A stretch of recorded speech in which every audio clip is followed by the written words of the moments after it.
What's going on there, everybody, and welcome to Easy Weeknight Dinners. My name is Josh. This is my first video on the channel, and today I'm going to teach you guys how to make an awesome, simple recipe, which is great for families. And we're going to kind of talk about what's involved in the recipe, and I'm going to show you how to do it. So let's get started. So the first thing you need to do is you need to get a fairly large saucepan, and you need to go ahead and either put some spray, which is the simple way of doing it, or some olive oil in it, and get that warmed up. What we're making today is sloppy joes. Now, sloppy joes are something that a lot of people probably had in childhood, but the reason that I'm showing you guys this recipe is because this is a family recipe that my wife's great aunt and grandma taught to her. There's a couple secret ingredients that go with this recipe. The first thing, of course, got to have your ground beef. The second thing is chicken gumbo in a can. This is the Campbell's chicken gumbo in a can. Add that to it. And then also, this is one of my mom's favorite things to put in recipes. It's also great with potatoes. But it's also awesome is the onion soup mix. This stuff is, it's a couple bucks. It's cheap. You can add this to all kinds of stuff. You can add it to meatloaf. You can add it to burgers. You can add it to all kinds of different stuff, and it adds a lot of really, really good flavor. So what I'm going to do is I'm going to go ahead and get this warmed up, and we'll come back once it's warmed up, and we'll start go ahead and cooking the meat. And then once we start cooking the meat, it's pretty simple after that. The other thing that you're going to need for this recipe, besides the couple things that I said now, well, this is just an optional thing, is a side dish. Now, I picked a side dish that me and my wife really, really love right now, which is cauliflower in the air fryer. Now, if you don't have an air fryer, you can make cauliflower, in the oven, or even make it in a pan. I like it in the air fryer. I feel like it gives it a really, really good flavor. Okay, so what I'm doing right here is I'm just cutting up some cauliflower, cutting up into smaller, more manageable pieces, throwing it in a bowl here. We'll toss it with a little bit of seasoning, then we'll throw it in the air fryer. If you don't have an air fryer, you're missing out, I'm telling you. The air fryer is something that I wasn't sure if we were going to use it as much as we do, but now that we have it, I can't imagine not having it. We do potatoes, broccoli, cauliflower. We've done chicken in the air fryer. We've done fish in the air fryer. We've done pork chops in the air fryer. You can make so much different stuff with the air fryer, and it just gives it an awesome flavor without being greasy. It gives it like that awesome fried flavor without being greasy. Just telling you, it's getting close to the holidays. If you don't have an air fryer, put it on your holiday list. You will not regret it. It's one of the things that me and my wife use constantly. Alright, as you can see, all we're doing right now is just cooking up some hamburger.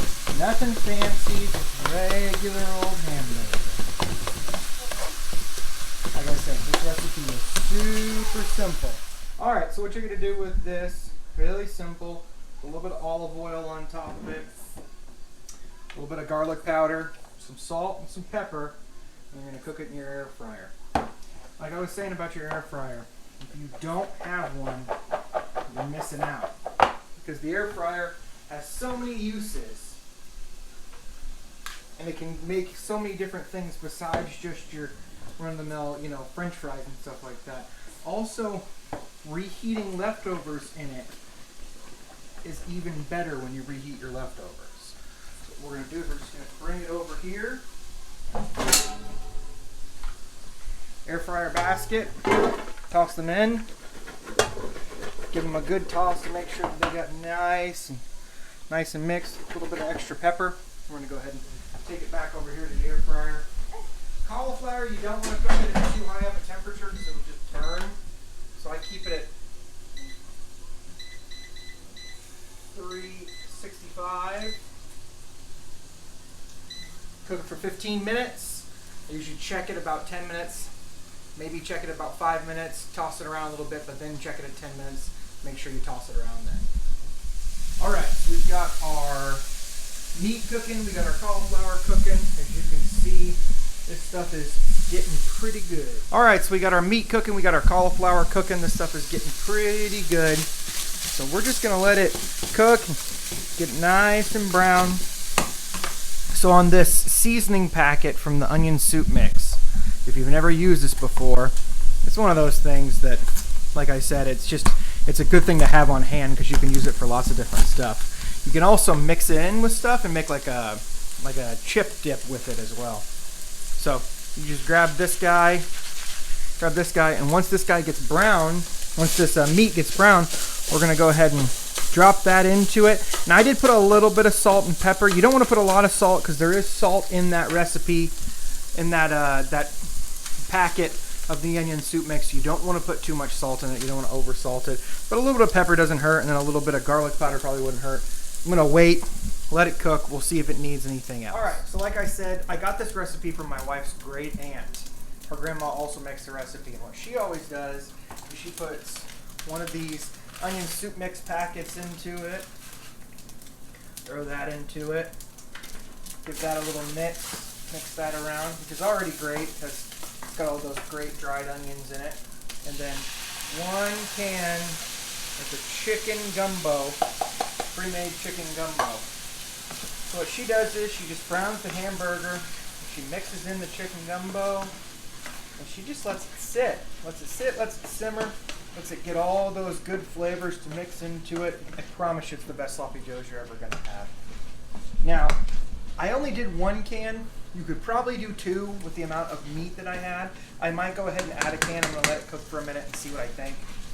I might go ahead and add an extra can.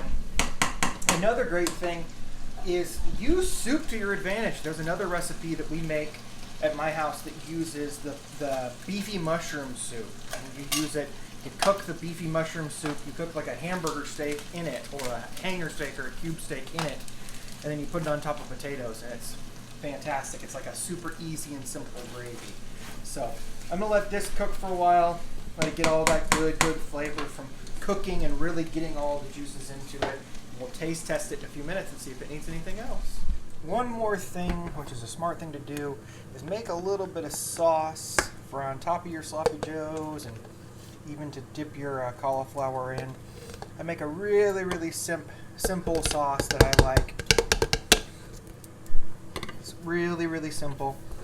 Just mayonnaise, regular old ketchup, Frank's Red Hot sauce, which of course is really good, easy, nice, simple sauce. And then just to take it up a little bit more, add a little bit of black pepper into it. Nice and simple, nothing complicated. Just kind of let it mix until it becomes nice and mixed up and emulsified into a good liquid. You know, give a little taste, but I personally think this takes your sloppy joe to the next level. Here we are. Here's our plate. We got our cauliflower here. Got our sloppy joe on top. A little bit of that sauce that we made. Nice and simple. And I'm excited about it.